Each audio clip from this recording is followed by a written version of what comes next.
नमस्कार बच्चों, class 7 maths की ऑनलाइन क्लासेस में आप सभी का स्वागत है। आज हम पढ़ने जा रहे हैं बेटा प्रश्नावली 6 त्रिभुज एवं उसके गुण की परिभाषाएं पढ़ेंगे आज हम। तो प्रश्नावली से संबंधित जितनी भी परिभाषा है पहले हम उसको डिस्कस कर लेते हैं ताकि हमें प्रश्नावली के प्रश्नों को हल करने में ज्यादा तकलीफ ना हो। ठीक है, तो चलते हैं प्रश्न परिभाषाओं की तरफ। परिभाषा में बेटा सबसे पहले मैं आपको बता दूं त्रिभुजों के प्रकार। त्रिभुजों के प्रकार कितने प्रकार के होते हैं मैं बताती हूँ आपको। तो देखिए किस तरीके से आता है कि त्रिभुज होते हैं, उनको हमने दो कैटेगरी में बांटा गया है।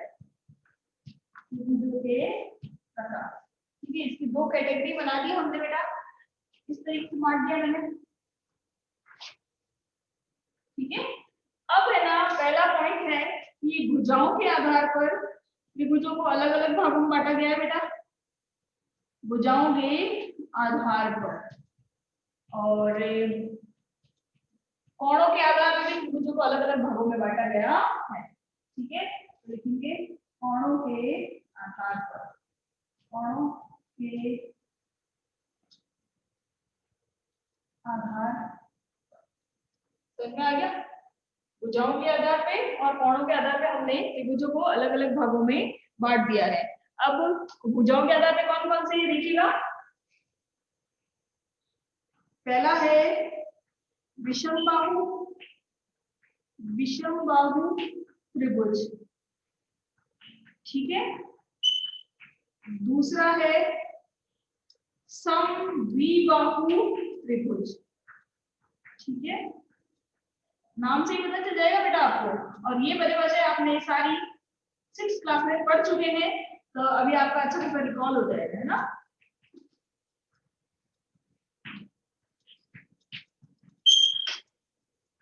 अब देखिए, अब आप कहेंगे बेटा मैम त्रिभुज होता क्या है। तो त्रिभुज की परिभाषा में सबसे पहले आपको बता दूं कि त्रिभुज तीन भुजाओं से घिरी बंद आकृति को त्रिभुज कहा जाता है। तो एक ऐसी आकृति जिसकी तीन भुजाएं होती है उसे त्रिभुज माना जाता है। ठीक है, फिर त्रिभुजों को दो भागों में बांट दिया इन्होंने, एक तो भुजाओं के आधार पे, एक कोणों के आधार पे। त्रिभुजों के हमेशा देखना 6 अवयव होते हैं। त्रिभुजों के टोटल 6 अवयव होते हैं, तीन तो भुजाएं होती है और तीन उसके कोण होते हैं। समझ में आ गया, तीनों भुजाएं होती है, तीनों ही कोण होते हैं। अब भुजाओं के आधार पर इसको वापस तीन भागों में बांटा है। कौन कौन से भागों में, विषमबाहु त्रिभुज, समद्विबाहु त्रिभुज और समबाहु त्रिभुज। ठीक है, तो विषमबाहु त्रिभुज किसे कहते हैं तो वो मैं बता दूं आपको बेटा कि ऐसा त्रिभुज जिसकी तीनों भुजाएं अलग अलग माप की होती हैं उसे विषमबाहु त्रिभुज कहा जाता है। यानी कि एक त्रिभुज है, मान लीजिए फॉर एग्जांपल जैसे मान लीजिए ये त्रिभुज है, ये त्रिभुज है लेकिन इसकी एक भुजा 5 की, एक की 6 की और एक 7 की है, तीनों भुजाओं का माप अलग अलग है, तो वो विषमबाहु त्रिभुज कहलाएगा। समझ में आ गया। नेक्स्ट है समद्विबाहु त्रिभुज। समद्विबाहु त्रिभुज का मतलब होता है बेटा, शब्द नाम देख लीजिए उसका, सम, सम यानी समान, द्वि यानी दो, बाहु यानी भुजा। तो मैं समान दो भुजा जिसकी होती है ऐसा त्रिभुज समद्विबाहु त्रिभुज कहलाता है। देख लीजिए किस तरीके का चित्र होगा। मान लीजिए मैंने एक चित्र बनाया, इसमें ये 5 की दे दी, ये 5 की दे दी, मैंने ये 7 की दे दी, यानी कम से कम दो भुजाएं तो समान है ना उसकी। तो जब ऐसा त्रिभुज जिसकी दो भुजाएं समान है और एक भुजा अलग है तब वो त्रिभुज समद्विबाहु त्रिभुज कहलाएगा। ठीक है, फिर नेक्स्ट होता है समबाहु त्रिभुज। समबाहु त्रिभुज नाम से पता है कि ऐसा त्रिभुज जिसमें तीनों भुजाएं बराबर हो उसे समद्विबाहु त्रिभुज समबाहु त्रिभुज कहते हैं। ऐसा त्रिभुज जिसकी तीनों भुजाएं बराबर हो, जैसे कि मान लीजिए मैंने एक चित्र बनाया, इसमें ये भी 4 है, ये भी 4 है और ये भी 4 है, तीनों भुजाएं उसकी 4-4 सेंटीमीटर की है, तब वो समबाहु त्रिभुज कहलाएगा। समझ में आ गया।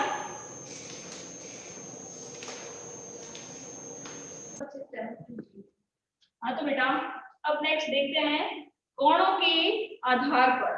कोणों के आधार पे त्रिभुजों को कितने भागों में बांटा गया उसके बारे में पता करते हैं। कोणों के आधार पे 3 भागों में बांटा गया। फिर से अब कौन से 3 भाग है, पहला है न्यून कोण त्रिभुज, न्यून कोण त्रिभुज। तो मैं आ गया। दूसरा है हमारा समकोण त्रिभुज, समकोण त्रिभुज, ठीक है। और तीसरा है अधिक कोण त्रिभुज। इनकी परिभाषा मैं अभी आपको समझाती हूँ। अधिक कोण त्रिभुज आया समझ में आपको कि त्रिभुज के टोटल 6 टाइप बता दिए इन्होंने। 2 प्रकारों के अंदर आपको 3 नाम दे दिए, 3 इधर दे दिए, 3 इधर दे दिए, यानी कि 6 तरह के त्रिभुज होते हैं। अब ध्यान रखिएगा, न्यून कोण त्रिभुज है तो न्यून कोण त्रिभुज के बारे में आपको बता दूं बेटा, ऐसा त्रिभुज जिसके तीनों कोण न्यून कोण हो, ऐसा त्रिभुज जिसके तीनों कोण न्यून कोण हो वो न्यून कोण त्रिभुज कहलाता है, ठीक है। फिर अगला है समकोण त्रिभुज, ऐसा त्रिभुज जिसका एक कोण समकोण होना चाहिए, ठीक है। एक कोण 90 डिग्री का होगा तो बाकी के जो बचे 2 कोण वो हमेशा 90 डिग्री से छोटे ही होंगे। क्यों? क्योंकि त्रिभुज के तीनों कोणों का योग कितना होता है? 180 डिग्री होता है ना। तो अगर एक कोण समकोण होगा तो बाकी जो बचे हुए 2 कोण न्यून कोण होंगे। और न्यून कोण जो होते हैं ये तीनों के तीनों 90 डिग्री से छोटे होने चाहिए, तब जाके ये न्यून कोण त्रिभुज कहलाएगा। इसके अंदर एक कोण समकोण होना चाहिए। और अधिक कोण त्रिभुज है तो अधिक कोण त्रिभुज का मतलब होता है कि 90 डिग्री से बड़ा। अधिक कोण किसको कहते हैं? 90 डिग्री से बड़ा। तो कहने वाला उस त्रिभुज में सिर्फ एक ही अधिक कोण संभव है, इसलिए ऐसा त्रिभुज जिसमें एक कोण अधिक कोण हो वो अधिक कोण त्रिभुज कहलाता है। समझ में आ गया सबको? जैसे मैं चित्र बता दूं, न्यून कोण मान लो एक चित्र है, ये 40 डिग्री का है, ये 50 डिग्री का है, और ये जैसे मान लो 60 डिग्री का है, 50 डिग्री का है, और ये 70 डिग्री का है। यानी तीनों ही कोण न्यून कोण है, 90 डिग्री से छोटे हैं। फिर अगली बार मैंने ये वाला कोण बना दिया समकोण त्रिभुज, जिसमें एक कोण 90 डिग्री का है, बाकी 2 कितने भी हो सकते हैं। फिर ये त्रिभुज मैंने बता दिया ऐसा, सॉरी ये बताया, ये अधिक कोण है, जैसे 105 डिग्री का है तो बाकी ये 2 कोण जो है वो न्यून कोण होंगे। इस तरीके से ये कोणों के आधार पर त्रिभुजों के प्रकार है। समझ में आ गया यहाँ तक सबको? अब चलते हैं आगे की तरफ। फिर इनके बाद में मैंने एक एक की परिभाषा, जैसे मैंने अभी समझाई है वैसे मैंने एक एक की परिभाषा कॉपी में लिखी है, तो आप लोगों को पीडीएफ से जो मिलेगी उसमें आपको भी ये जितना भी मैंने करवाया वो आपको कॉपी में करना है। तो विषमबाहु त्रिभुज की मैंने परिभाषा बताई है कि ऐसा त्रिभुज जिसकी तीनों भुजाएं असमान हो उसे विषमबाहु त्रिभुज कहते हैं। फिर मैंने समद्विबाहु की बताई है, ऐसा त्रिभुज जिसकी 2 भुजाएं समान हो उसे समद्विबाहु त्रिभुज कहते हैं। फिर मैंने बताया समबाहु त्रिभुज, ऐसा त्रिभुज जिसकी तीनों भुजाएं समान हो उसे समबाहु त्रिभुज कहते हैं। फिर चलते हैं कोणों के आधार पर। कोणों के आधार पर मैंने बताया 3 तरह के होते हैं, न्यून कोण त्रिभुज, अधिक कोण त्रिभुज, समकोण त्रिभुज। न्यून कोण त्रिभुज की परिभाषा है ऐसा त्रिभुज जिसके तीनों कोण न्यून कोण होने चाहिए तो वो न्यून कोण त्रिभुज कहलाएगा। फिर मैंने बताया समकोण त्रिभुज, तो ऐसा त्रिभुज जिसकी तीनों ही सिंगल एक कोण समकोण होना चाहिए तो वो समकोण त्रिभुज कहलाएगा। समकोण कितने डिग्री का होता है? 90 डिग्री का होता है। फिर मैंने बताया अधिक कोण त्रिभुज, तो अधिक कोण त्रिभुज किसे कहते हैं? ऐसा त्रिभुज जिसका एक कोण अधिक कोण होना चाहिए तब वो अधिक कोण त्रिभुज कहलाता है। अब आगे मैंने त्रिभुज की भी परिभाषा बताई थी कि 3 भुजाओं से या 3 रेखाखंडों से घिरी बंद आकृति को त्रिभुज कहते हैं। अब आगे चलते हैं, नेक्स्ट प्रश्न परिभाषा बताइए मैंने, और ये भी बताया था कि त्रिभुज के टोटल 6 अवयव होते हैं, 3 तो कोण होते हैं और 3 ही भुजाएं हुआ करती है, ठीक है। अब बताती हूँ मैं आपको त्रिभुज के बाह्य कोण का गुण और त्रिभुज के अंतः कोण का गुण। त्रिभुज के अंतः कोण का गुण तो ये होता है बेटा कि त्रिभुज के तीनों कोणों का योग 180 ही होता है।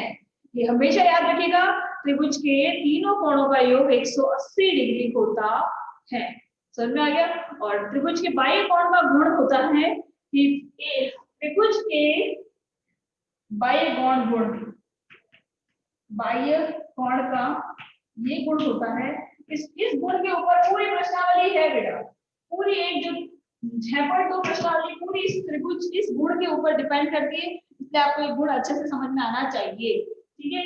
मैंने एक त्रिभुज बताया, त्रिभुज ये भी बताया आपको कि जब किसी भी त्रिभुज की एक भुजा को थोड़ा सा आगे बढ़ा दिया जाता है तो बाहर वाला जो एक कोण और बन जाता है, बाहर का कोण उसे बाह्य कोण कहा जाता है।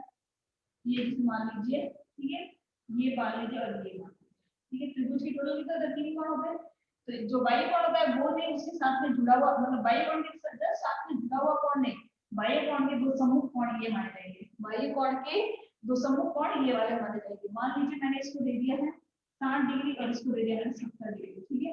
अब नियम ये कहता है कि किसी भी त्रिभुज के बाह्य कोण का मान उसके अंतः सम्मुख 2 कोणों के योग के बराबर होता है। यानी कि अगर मुझे ये चित्र दिया गया है और कहा गया है कि इस कोण का मान कितना है, तो मैं कितना बताऊंगी, इसके जस्ट सामने वाले दो समूह कोण कौन कौन से, ये वाले कोण है, इन दोनों का योग कितना होगा, 60 और 70 को जोड़ के कितना आएगा, 130, यानी कि इस कोण का मान भी कितना होगा, 130। सूत्र है, नियम क्या कह रहा है कि त्रिभुज के बाह्य कोण का मान उसके अंत यानी अंदर की तरफ सम्मुख यानी सामने वाले दो कोण, ये दोनों इनके योग के बराबर होगा। ये नियम हमेशा याद रखना है कि त्रिभुज के बाह्य कोण का मान उसके अंत दो सम्मुख कोणों के योग के बराबर होगा। इसी नियम पे ये आगे वाले 6.2 जो प्रश्नावली है, ये पूरे नियम इसी पे डिपेंड करती है। ठीक है बेटा, तो हमने त्रिभुज के बाह्य कोण का गुण भी पढ़ लिया। त्रिभुज के अंत कोणों का गुण होता है कि त्रिभुज के तीनों कोणों का योग 180 डिग्री होता है, तो त्रिभुज के बाह्य सभी कोणों का योग 360 डिग्री होता है। बाह्य जितने भी कोण है उन सबका योग कितना होगा, 360 डिग्री, याद रखिएगा। फिर अगला क्वेश्चन है कि त्रिभुज भुजाओं का क्या गुण होता है। एक त्रिभुज की भुजाओं का गुण होता है कि त्रिभुज की किसी भी दो भुजाओं को योग कर ले, दो भुजाओं का जो माप होता है उनका जोड़ो तो तीसरी भुजा से हमेशा बड़ा माना जाता है। कहने मतलब ये कि त्रिभुज ऐसे एक बड़ा ऐसा त्रिभुज संभव नहीं है। एक त्रिभुज है, मान लो मैंने इसको दे दिया 4, इसको दे दिया 5, इसको दे दिया 6, दे दिया ये मैंने, तो मैंने कहा है कि किसी भी दो भुजाओं को जोड़ लो, किसी भी दो भुजाओं को जोड़ ले, जैसे मैंने 4 और 5 को जोड़ लिया, कितना आया, 9 आया, तो तीसरी भुजा से हमेशा वो योग बड़ा ही होगा, तो 9 आया आपने जोड़ा तो ये 6 से बड़ा ही होगा। ठीक है, अब मैंने इन दोनों को जोड़ लिया, 5 और 6 को जोड़ा तो आंसर आया 11, 11 आया, तो 11 इस 4 से बड़ा ही है, सही है। और मैंने 6 और 4 को जोड़ लिया, इन दोनों को जोड़ लिया, तो इन दोनों का योग कितना है, 10, 10 5 से बड़ा ही है, यानी कि ये त्रिभुज संभव है। समझ में आ गया। ऐसा त्रिभुज जिनकी दो भुजाओं का योग तीसरी भुजा से बड़ा है तो वह त्रिभुज संभव है। समझ में आ गया। अगर मान लीजिए मैंने ऐसा दे दिया, मैंने एक भुजा का माप दे दिया, इधर दे दिया 2, इधर दे दिया 7, इधर दे दिया 11, ठीक है, और फिर मैंने कहा इन दोनों भुजाओं का जोड़ने में तो आ रहा है 9, लेकिन ये तीसरी भुजा में से छोटी है, तो ऐसा त्रिभुज कभी भी संभव नहीं है। समझ में आ गया सबको। अब आगे चलते हैं, माध्यिका, शीर्ष लंब और पाइथागोरस गुण, ये 3 आपके नियम बाकी हैं, इनको मैं आपको समझा देती हूँ। माध्यिका किसे कहते हैं, माध्यिका कहते हैं बेटा त्रिभुज के किसी भी शीर्ष से सामने वाली भुजा के मध्य बिंदु को मिलाने वाली रेखा माध्यिका कहलाती है। जैसे मान लीजिए मैंने त्रिभुज बनाया, ये त्रिभुज बनाया मैंने, अब मैंने इसको कहा कि शीर्ष मान लो ये भी हो सकता है, शीर्ष ये भी हो सकता है, शीर्ष ये भी हो सकता है, 3 शीर्ष हो सकते हैं त्रिभुज के। ठीक है, त्रिभुज के शीर्ष से सामने वाली भुजा, अगर मान लीजिए ये शीर्ष है, इससे इसके सामने वाली भुजा कौन सी, ये, इसका मध्य बिंदु कौन सा है, इस पूरी भुजा का लगभग ये मध्य बिंदु यहाँ होगा, यही होगा। जो मध्य बिंदु किसको कहते हैं, जो दो बराबर भाग को काटती है, तो मध्य बिंदु इसका मान लीजिए यहाँ होगा। तो शीर्ष से मध्य बिंदु को, सामने वाली भुजा के मध्य बिंदु को मिलाने वाली रेखा को माध्यिका कहा जाता है। समझ में आ गया। अगर जैसे मान लीजिए ये शीर्ष लेते हैं तो इसके सामने वाली भुजा ये है, तो इसके दो बराबर भागों में बांटने वाला ये भुजा है, यहाँ मध्य बिंदु इसका, तो शीर्ष से मध्य बिंदु को मिलाने वाली रेखा को माध्यिका कहते हैं। और अगर मान लीजिए ये शीर्ष है और इससे इस मध्य, ये इस सामने वाली भुजा के मध्य बिंदु को मिलाना है, उसे कहेंगे माध्यिका। यानी टोटल कहने का मतलब एक त्रिभुज के अंदर 3 माध्यिका होती है। समझ में आ गया सबको। शीर्ष से सामने वाली भुजा के मध्य बिंदु को मिलाने वाली रेखा को माध्यिका कहा जाता है। समझ में आ गया सबको। अब नेक्स्ट है शीर्ष लंब। शीर्ष लंब भी लगभग माध्यिका जैसे ही होता है बेटा, ये थोड़ा सा अलग होता है। माध्यिका हमेशा मध्य बिंदु को मिलाती है, शीर्ष लंब मध्य बिंदु को नहीं मिलाती। शीर्ष लंब सीधा सामने वाली भुजा के ऊपर गिरता है, और जब वो सामने वाली भुजा पे गिरता है तो वहां 90 डिग्री का कोण बनाता है। जैसे मान लीजिए मैंने एक त्रिभुज ऐसा बनाया, ऐसे बनाया, तो मान लो ये शीर्ष है, ये शीर्ष है, ये सामने वाली भुजा पे गिर रहा है, थोड़ी तेजी देखा बंदी बेटा, ठीक है, ये शीर्ष है ना, शीर्ष है ना, ये सामने वाली भुजा पे गिरेगा, जरूरी नहीं है मध्य बिंदु को मिलाएगा, ठीक है, बस ये सीधा गिरेगा और 90 डिग्री का कोण बनाएगा, सीधा गिर गया और यहाँ पे इसने 90 डिग्री का कोण बना दिया, तो उसको कहते हैं शीर्ष लंब। शीर्ष लंब की परिभाषा है कि शीर्ष से सामने वाली भुजा पर सीधा लंब गिराया जाता है जो कि 90 डिग्री का कोण बनाता है, उसे शीर्ष लंब कहा जाता है। माध्यिका और शीर्ष लंब दोनों समझ में आ गया आपको अच्छी तरीके से। और एक त्रिभुज के अंदर 3 शीर्ष लंब हो सकते हैं। और जैसे मान लीजिए ये तो मैंने इस शीर्ष से गिराया तो यहाँ गिरा है, इस शीर्ष से सीधा गिरा है, इस शीर्ष से सीधा ऐसे गिरता है, ये 90 डिग्री का कोण बना दिया। इस शीर्ष से गिरा है तो शीर्ष ये सीधे ये गिरता है, 90 डिग्री का कोण बना दिया। समझ में आया? इस तरीके से सीधा गिरता है और 90 डिग्री का कोण बनाता है, वो शीर्ष लंब कहलाता है। समझ में आ गया सबको यहाँ तक? अब लास्ट और फाइनल चलते हैं पाइथागोरियन गुण की तरफ। पाइथागोरियन प्रमेय है ये, जो कि केवल और केवल समकोण त्रिभुज पर ही लागू होता है। समकोण त्रिभुज आप कहेंगे कैसा होता है? समकोण त्रिभुज वह त्रिभुज होता है जो एक उसका एक कोण 90 डिग्री का होना चाहिए। ठीक है, तो ये 90 डिग्री का कोण होता है। जैसे ये मान लीजिए समकोण त्रिभुज है जिसका एक कोण 90 डिग्री का। ठीक है, हमेशा याद रखना है। जैसे मान लीजिए मैंने इसको नाम दे दिया ए बी सी, ये हमेशा ध्यान रखना है कि समकोण के सामने वाली जो भुजा होती है उसको हमेशा कर्ण कहा जाता है। क्या कहा जाता है? कर्ण कहा जाता है। ठीक है, और जो नीचे वाली जो समकोण के नीचे गिरी हुई रेखा होती है, पड़ी हुई रेखा होती है, उसको कहा जाता है आधार। क्या कहा जाता है? आधार। और जो समकोण की जो खड़ी रेखा होती है, खड़ी, उसको कहा जाता है लंब। ठीक है, लंब, आधार और कर्ण।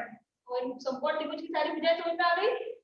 समकोण के सामने वाली भुजा को कर्ण कहा जाता है, नीचे आड़ी रेखा को आधार कहा जाता है और खड़ी रेखा को लंब कहा जाता है, लंबाई वाली रेखा को लंब कहा जाता है। समझ में आ गया? समकोण त्रिभुज समझ में आ गया। समकोण त्रिभुज के सूत्र होता है कि कर्ण का स्क्वायर बराबर आधार का स्क्वायर प्लस लंब का स्क्वायर। समझ में आ गया? ये होता है कि जो कर्ण का माप होगा, ये कर्ण स्क्वायर का माप आधार स्क्वायर और लंब स्क्वायर के जोड़ने पे मिल जाएगा आपको। समझ में आएगा? लंब स्क्वायर और आधार स्क्वायर को जब जोड़ेंगे तो हमें कर्ण स्क्वायर मिल जाएगा। और यदि हमारे पास कर्ण है और आधार है और लंब ज्ञात करना है तो हम क्या करेंगे? कर्ण में से आधार को घटाएंगे तो लंब मिल जाएगा। और हमारे पास कर्ण है, लंब है और आधार नहीं है, तो कर्ण में से लंब को घटाएंगे तो आधार मिल जाएगा। समझ में आएगा? कहने वाला अगर इन दोनों में से कोई चीज है और ये चीज है और एक चीज गायब है, तो इसमें से उस चीज को घटाओगे तो तीसरी चीज मिल जाएगी। और जब हमारे पास ये दोनों चीजें और ये नहीं है, तो हमें क्या करना है? इन दोनों को जोड़ने पे हमें ये चीज मिल जाएगी। समझ में आ गया? सबको समझ में आ गया अच्छे से बेटा? तो यही है पाइथागोरियन त्रिक का सूत्र। ठीक है बेटा, तो हमने सारी परिभाषा इस प्रश्नावली से संबंधित सारी परिभाषा देख ली है। नेक्स्ट वीडियो में हम प्रश्नावली जो 6.1 है वो तो बेटा किताब में करने जैसी है, तो मैं किताब से आपको फोटो खींच के भेज दूंगी। और बाकी जो 6.2 प्रश्नावली है वो मैं आपको नेक्स्ट वीडियो में समझाऊंगी। ठीक है।